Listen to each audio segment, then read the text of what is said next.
imperfectly, lots of bumps. Tell them, Hillary. But I agree Tell with these you, dummies. we were on the right trajectory. Let me ask you about the Democratic Party because and what they need to do and what's going wrong over the past decade.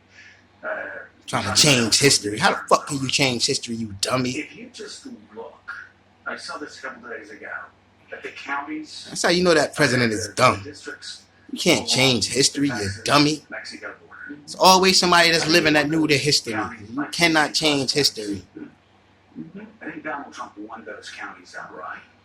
That story has been retold time and time again.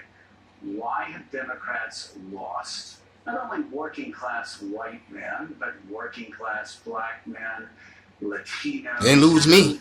Down the list. Cause I ain't dumb. Everybody that did vote for that motherfucker was dumb. I don't give a fuck if they white, black, working, whatever. I don't give a fuck. They was dumb.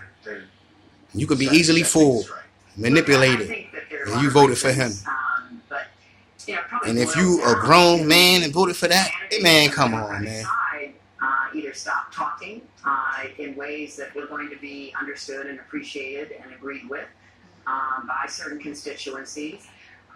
Stop being effective communicators in modern communications. The Republican Party, I have to say, has done a much better job dominating social media, dominating the podcasts. That's because that's what they do. They don't spit it out in the open. And aiming particularly at young men. And this was one of the insights that Steve Bannon had.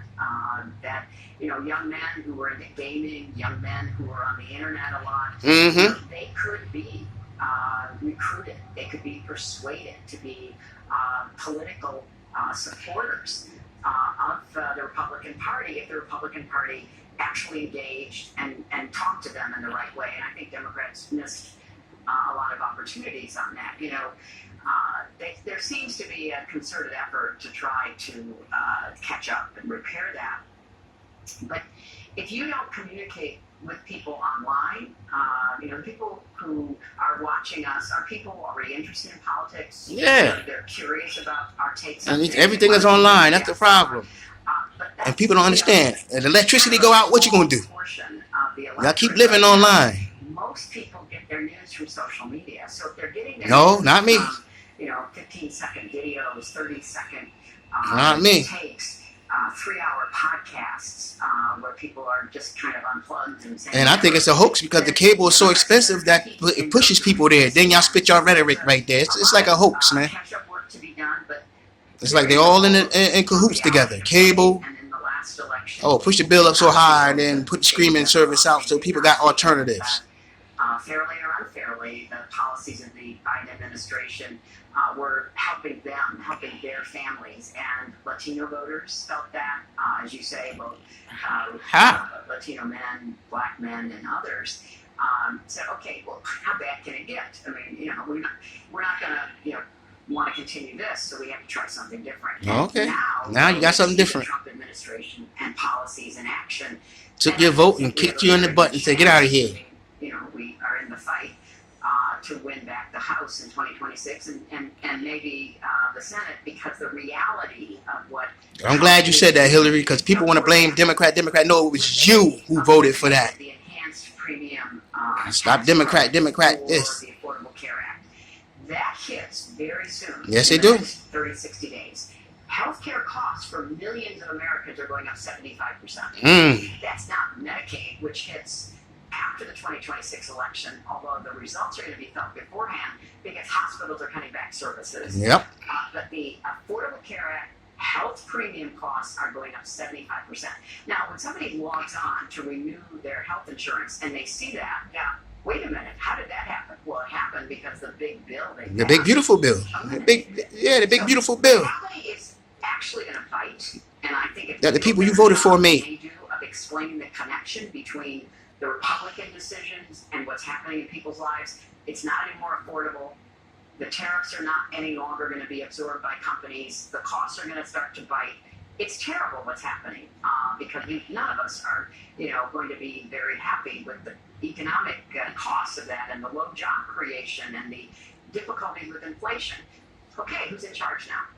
Yeah, who's in charge? On affordability, which is who's in charge? Everybody of all political strife. Don't go blind. Mayor's race here in New York City. Y'all know who in charge. Dying was great with young people on social media. That's true, but what was the message on social media? It was about affordability. It's Yeah. expensive to live in this city. Exactly. It wasn't no social media. It's his message. He looking out for the working man. Abigail Spanberger, they're running different races a little bit than Mamdani would in New York City, but also talking about affordability. So when you're talking to candidates, I don't give a fuck what color you is. I'm not a racist. I don't give a fuck what color you is. But if you talking the right stuff, what are you telling trying to help working people, I'm with you, man.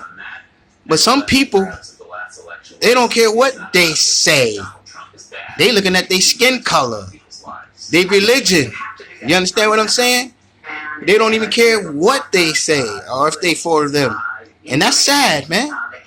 And that's sad. In 2025, that people still got that hate in their heart like that for different people. Sad. I do think that you have to. And look, your life got to be a boring fucking life. Unaccountable power is not good for anybody. You know, there is no safe haven from authoritarians. So no, it's not. Worried about affordability now because the policies are being imposed by fiat. Whoever thought that a president could sign an executive order imposing tariffs? Tariff power is given to the Congress. Article 1 of our Constitution, and I hope the Supreme Court reads Article 1 when they actually make a decision. Man, I don't trust nothing in them, Hillary. I don't trust. Not the ones Trump picked. Unconstitutional, illegal, and bad for the country. So they're gonna have to prove to me that they going by the law. Because right now, I think they're corrupt. It's directly connected to the abuse of power. How do you hold a president Roberts, power, Thomas, costs, imposing tariffs, raising all corrupt, costs by eliminating politically motivated? Like you used to have. How do you hold that president accountable in a midterm? You vote against his party. So I think it's, walk and chew gum at the same time. Mm-hmm. What you're seeing right now is part of a bigger picture. The costs are up. You can't afford to live in a lot of places. And we need to run on that. But you need to connect it to this unaccountable, abusive power that we are seeing. And for the life of me, and I look at Joe, having also served in the Congress, for the Republicans in Congress to give up their Article 1 constitutional power to say a man that bleeds the same blood as them. Are you scared of a man? That's straight cowardness. He ain't Superman. I don't get it. Like, he's a regular fucking man that bleeds just like y'all do. What are you scared of? I'll tell you what, that's cute. Why don't you just stay on your side? They also, if there were a Democratic president, Republican members would not let a Democratic president take out a pen and say, exactly. So what's the difference? Today, 23% tomorrow, 100%.